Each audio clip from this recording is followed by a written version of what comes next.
अस्सलाम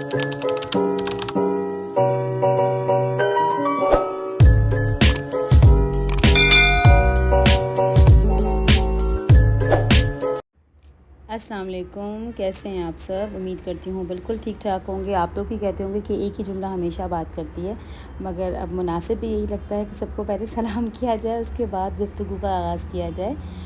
तो अच्छा, ये केक बहुत ही स्पेशल था और इस तरह की थीम का केक मैंने पहले कभी बनाया नहीं था। बहुत पहले बनाया था, लेकिन इस तरह का मतलब बटर क्रीम पे उसके बाद इसके पास फॉन्डेंट से इसके बाद काम करना, तो मुझे इस तरह की केक बनाना बहुत अच्छा लगता है, जिसमें थोड़ा सा चैलेंजिंग भी हो और आपको थोड़ा सा मेहनत भी लगे कि कोई काम किया गया हो केक पर। इनसाइड ये था चॉकलेट फज फ्लेवर और ऊपर से मैं इसको सारा गनाश से कवर करूँगी। पूरा मैंने सेट कर दिया है इसको। तो आप लोग देख सकते हैं कि ये था मेरा केक। थोड़ा सा जब वेदर ठंडा था ना, तो माशाल्लाह से बहुत जल्दी से इस पर गनाश सेट हो गया था और फिर इसको थोड़ी देर फ्रिज में रख देते हैं हम लोग। अच्छा, मैं एक बात बार बार आप लोगों को रिमाइंड भी कराती हूँ, बताती भी हूँ कि हमेशा गनाश को ठंडा किया करें अप्लाई करने के बाद केक पर ना। केक को हमेशा ठंडा रखा करें, मतलब कि आपने ओवरनाइट केक बेक कर लिया, उसके बाद नेक्स्ट डे पे आप इसकी फिलिंग फ्रोस्टिंग करेंगे तो उसका कमाल का रिज़ल्ट आएगा। केक जब आप लोग बेक कर रहे होते हैं तो कोशिश किया करें कि जिस रेसिपी में रूम टेम्परेचर लिखा होता है चीज़ें, तो रूम टेम्परेचर यूज़ किया करें। ऐसा ना हो कि आप लोग मॉइस्ट केक बना रहे हो, उसमें मिल्क ऐड करना है, उसमें बटर मिल्क ऐड करना है, तो आप लोग ठंडा ऐड कर दें। तो क्या होता है, आपका केक बिल्कुल ऐसा हो जाता है जैसे रबड़ की तरह ना, तो उसका टेक्सचर में भी फ़र्क आता है, टेस्ट में फ़र्क आता है। तो प्लीज़ इन चीज़ों का बहुत ख्याल रखा करें। अक्सर ये होता है कि बेकिंग नई नई गर्ल्स सीख रही होती हैं, लड़कियां सीख रही होती हैं, उसके बाद ये होता है कि उनके केक ख़राब हो जाते हैं। तो उनकी वजूहात यही होती हैं कि हमने केक का जो टेम्परेचर है बेकिंग करते वक्त वो हमने सही नहीं रखा। तो ये बस चीज़ें होती हैं जिनका बहुत ध्यान रखना पड़ता है। मुझे बहुत अच्छा लगता है जब मैं बटर क्रीम के केक्स पे काम करती हूँ, मुझे बहुत मज़ा आता है। पहले मैंने हमेशा आइस केक पे अपना हाथ सेट किया, बहुत अच्छा मैंने आइस केक पे काम किया, वो भी मुझे बहुत पसंद है। बटर क्रीम का ये है कि कहीं आपका कोई एरर आ जाए, कोई मसला आ जाए, तो ये है कि आप उसको सेटल डाउन कर सकते हो। क्रीम केक में थोड़ा सा मुश्किल हो जाता है। तो बस ये चीज़ें होती हैं, इन चीज़ों का थोड़ा सा माइंड में रखना होता है कि आपको किस चीज़ में इंटरेस्ट है, किस चीज़ में आपका हाथ सेट हो गया है। अच्छा जी, ये था फुटबॉल थीम केक। अच्छा, आप लोग देख रहे हैं कि मैं कटर की मदद से मैंने कुछ ब्लैक में अब कटिंग करके रखी थी और वाइट में आपको सामने कर रही हूँ।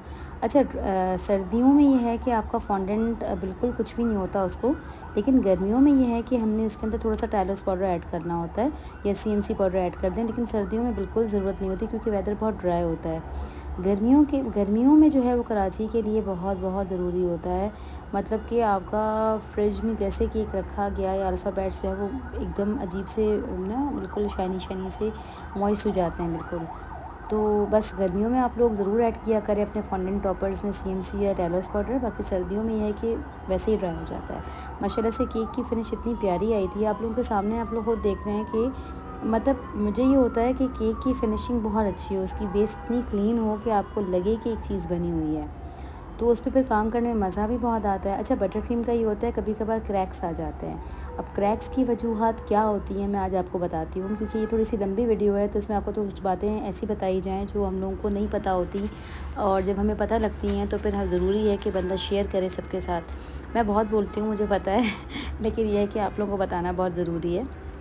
बटर क्रीम में कभी कभार क्रैक्स इसलिए आते हैं क्योंकि हमारा जो नीचे वाला केक होता है वो तो ज़्यादा, या तो हम लोग उसको मॉइस्ट कर लेते हैं, या ये होता है कि जो हमारी गनाश से हमने कवरिंग की है उसमें आपका क्रीम का रेशो ज़्यादा है, ठीक है ना, ये भी इसकी एक वजह होती है।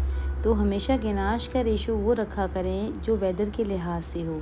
गर्मियों में हमेशा चॉकलेट का रेशो ज़्यादा होता है, सर्दियों में क्या होता है कि चॉकलेट का रेशो थोड़ा सा नॉर्मल होता है और क्रीम का रेशो थोड़ा सा हम बढ़ा देते हैं, क्योंकि चॉकलेट का जो फ्रीजिंग पॉइंट है या जो एकदम जमना शुरू कर देता है, गर्मियों में है कि उसका फ़ौरन से टेम्परेचर डाउन होता है और मेल्ट होना शुरू हो जाता है, तो जिसकी वजह से क्रैक्स आ जाते हैं केक पे और आपका केक जो है वो अच्छा नहीं लगता। तो हमेशा केक को ज़्यादा मॉइस्ट नहीं किया करें, स्पेशली बटर क्रीम केक्स को, क्योंकि हमारा जो स्पंज होता है ना वो खुद ही इतना मॉइस्ट होता है, इतना अच्छा होता है कि तो उसको बहुत कम हल्का हल्का सा किया जाता है। जैसे कि कस्टमर अगर 1-2 दिन के लिए केक रखें भी, अगर फॉर एग्ज़ाम्पल बच जाता है या कुछ भी हो, तो उनका केक मॉइस्ट रहे, तो बस इतना किया करें जितनी ज़रूरत हो। अच्छा जी, अब आ जाते हैं केक पर। मैंने ये इस केक पे काम बहुत था, मतलब इसका काम अच्छा ख़ासा था। मुझे देखने में लग रहा था कि इतना नहीं है, लेकिन जब मैंने इसको स्टार्ट किया तो मुझे पता लग गया कि बहुत काम है। अच्छा, बॉल मैंने थर्माकोल जो बॉल्स होते हैं ना थर्माकोल के, उसके अंदर उसके साथ मैंने ये पूरा अपना बॉल बनाया था, जो आप लोग सामने देख रहे हैं ट्रे में पड़ा हुआ है। और बाकी जो काम है सारा ये मैंने कटर से किया था। कटर्स मैंने बहुत पहले लिए थे, बहुत पहले बेक हाउस से। अच्छा, मज़े की बात यह है कि मैं बेक हाउस की इतनी पुरानी मतलब कस्टमर हूँ कि जब बेक हाउस स्टार्ट हुआ था तब मेरा काम भी स्टार्ट हुआ था। तो मैंने उसी टाइम पे, मुझे याद है कि मैंने अच्छी खासी इन्वेस्टमेंट करके बहुत सारा सामान मंगवा लिया था। तो अब ये है कि मुझे बहुत ज़्यादा कम चीज़ें ऐसी होती हैं जो लेनी पड़ती हैं, लेकिन वैसे मोस्टली मेरे पास सामान होता है। तो बस ये केक की सेटिंग करते करते मुझे अच्छा खासा टाइम लग गया था। सर्दियाँ थी तो इतना फ़ील नहीं हुआ, मगर ये है कि एग्जैक्ट फ़ोटो जैसा मुझे लुक लाना था, जैसा उन्होंने मुझे पिक्चर शेयर की थी कस्टमर ने, तो बस वैसा करना था। और माशाल्लाह से अच्छा, ये जो मेरी कस्टमर है इन्होंने मुझसे पहले भी केक बनवाए हुए हैं ना, तो इन्होंने अभी ये रिसेंट दिया था। अच्छा, इस पर मुझे बॉल लगाना था, 5 नंबर का टॉपर लगाना था क्योंकि 5th बर्थडे थी बच्चे की, और कुछ फुटबॉलर्स थे उनकी पिक्चर्स जो है प्रिंट लगाने थे। तो बस ये इतना ज़्यादा इसका ये काम नहीं था, लेकिन केक माशाल्लाह से बहुत ही प्यारा बना था। मतलब उसको देख, मतलब कुछ केक्स ऐसे होते हैं ना कि आपका दिल खुश हो जाता है कि यार ये बड़े प्यारे से बने, तो ये उन्हीं केक्स में था मेरे। तो बस मैंने ऊपर से टॉपर सेट कर लिए थे।